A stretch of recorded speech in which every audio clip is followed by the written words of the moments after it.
Welcome to the first video of how to use your calculator for Math 135 Intro to Stats at CCD. What I'm going to show you today is how you can use your calculator to quickly calculate the mean, the median, the 5-number summary, and also how to create a box plot in your calculator. So for this video, I'm going to be using the data set from example 2 of the Module 4 Part 3 notes. So this is the data set that we use to find Q1, Q2, and Q3. So here is your graphing calculator. If you have a TI-83, it'll look pretty similar. If you have a newer version of the TI-84, it'll again look very similar. All of these buttons here are going to be the same. It's just what the actual calculator looks like. And then over here on the right-hand side, I have a larger version of the screen. So what I'm going to do is first I need to put the data set that I'm using into a list. So to do that, I'm going to come over here and I'm going to hit the stat button. Okay, and you can see it's still lit up red, so if you can't find the stat button quite yet, you can see where I clicked. So once I hit stat, this is going to bring me into the menu of statistic calculations that it can do. And this first list, this edit list, is all the things we can do with a list. So we can see we've got edit. The first option is to edit. Second option is to sort ascending, sort descending, clear the list, or set up an editor. We are going to just go ahead and do the first thing here. So I'm just going to hit enter, and that's going to bring me into my list. So quick shortcut that I'll show you. As you can see, I already have some stuff in my list. To clear this out quickly, what I'm going to do is I'm going to come up here and hit the up arrow. Now I'm highlighted over the L1. I'm going to hit the clear button, and then I'm going to hit enter. And now it has cleared out my list.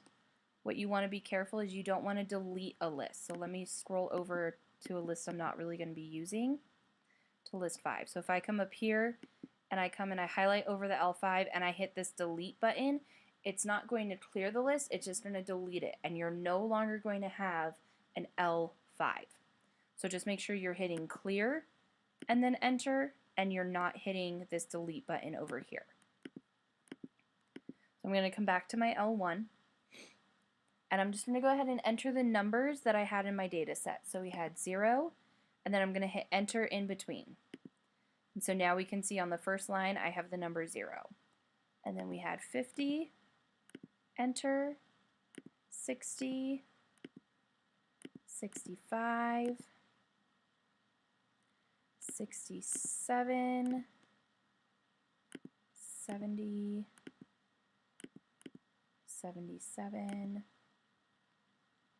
82, 85, making sure you hit enter after each number.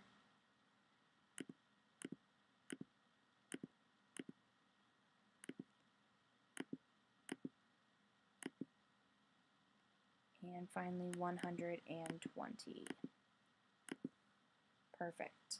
Alright, and then notice right here it has L1 spot 14. So if I come up here where the 120 is, that's in spot 13. So I can double check and make sure that I didn't miss any data value. So in this list I had 13 numbers.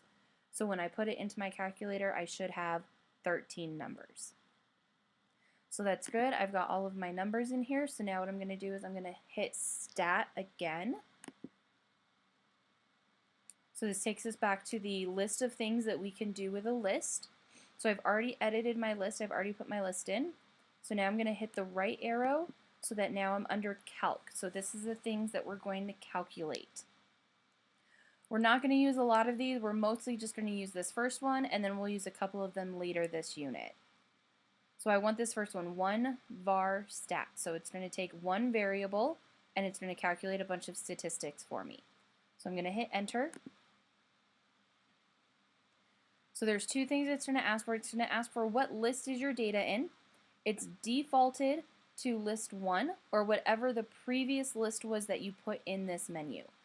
So let's say we put our data in list 2 instead of list 1. So this is the wrong list. Notice on the screen, everything above each button, you have stuff in blue and you have stuff in green. And over the 2 down here, we have an L2. So in order to get to that L2, I'm going to hit second, and then I'm going to hit the 2. So to put anything that's in blue, you're going to hit second. To do anything that's in green, you're going to hit this alpha button. So now we can see on the screen, the list has changed to L2.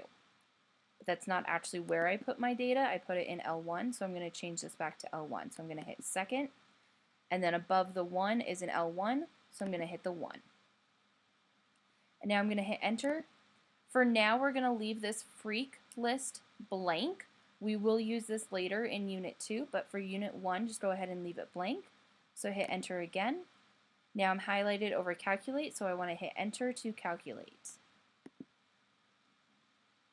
And it's going to go and do its thing.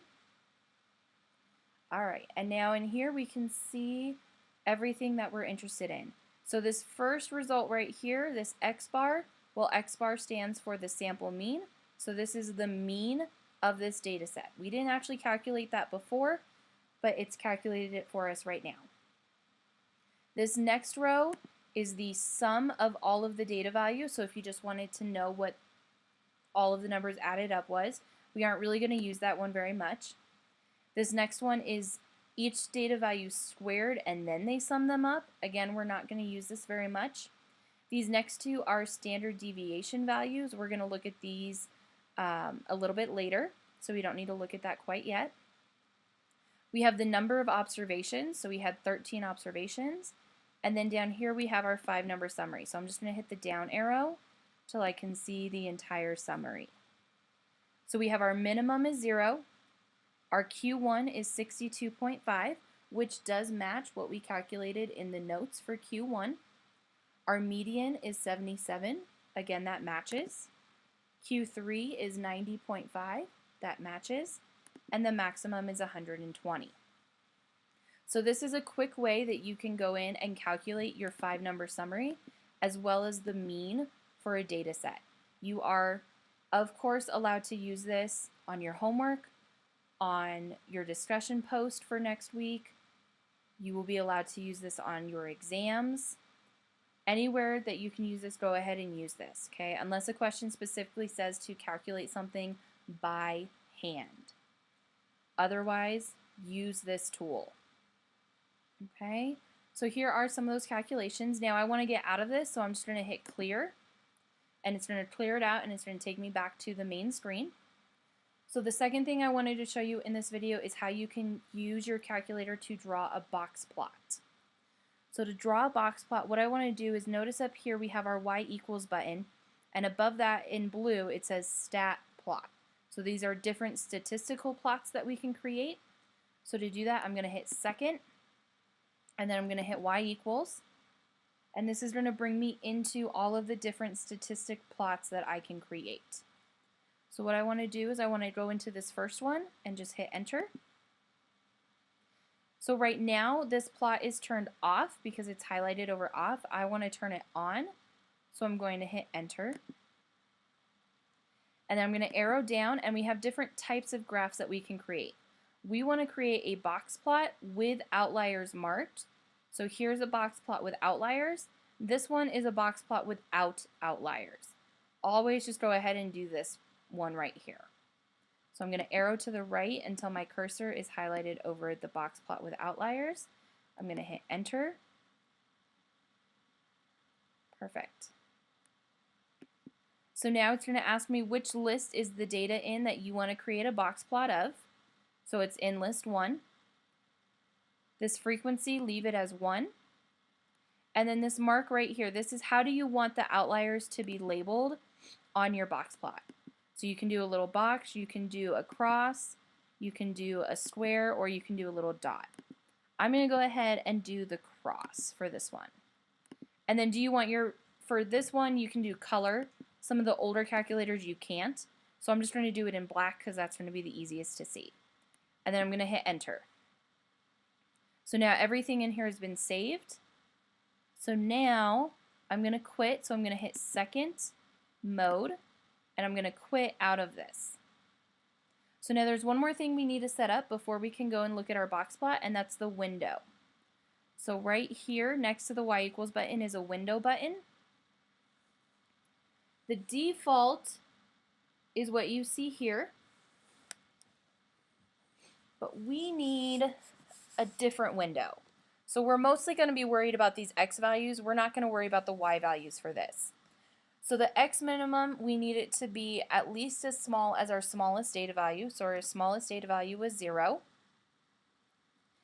And then the x maximum needs to be at least as big as our biggest value, which was 120. So I'm going to go ahead and give me a little extra room on the upper side, and I'm going to do 130. And then the scale. So how many numbers do you want in between tick marks? We've got a really large range here, so I'm going to go ahead and do a scale of 10. Okay? I don't need to worry about any of the other stuff, just these x values. So now I can go ahead and come over here. All the way on the right in that top row of buttons is graph. If I hit the graph button, it's going to take me to a window and I can see my box plot. Now it's a little bit hard to see, but way over here we do have an outlier at 0. So I think I'm going to adjust my window a little bit, and instead of having it start at 0, I'm going to have it start at -10, just so it's a little bit easier to see that outlier. Now be very careful. So you don't want to hit the subtraction sign for a negative. Down here next to your decimal point is a negative button. You want to make sure that whenever you're typing in a negative number, you use this button, not the subtraction. Otherwise you're going to get an error. And I'm going to hit graph again, and it's just going to change my window a little bit so I can kind of see this outlier here. Okay, so then this was the next smallest data value, which was 50. We have our Q1, our Q2, our Q3, and then our maximum at 120 was not an outlier. Okay, so here is our box plot. From here you could go ahead and kind of copy this into your notes or your classwork or whatever.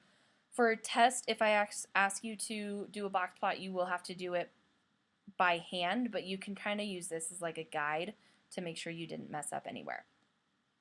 So, and then to leave this, I'm just going to go ahead and hit second mode, and that's going to quit me out of the graph screen. So that's it for this first video on how to use your calculator. We will be doing more with our calculator as the semester progresses. So if you have any questions, please reach out to me. I'm very comfortable with these calculators. I've been using them for a very long time.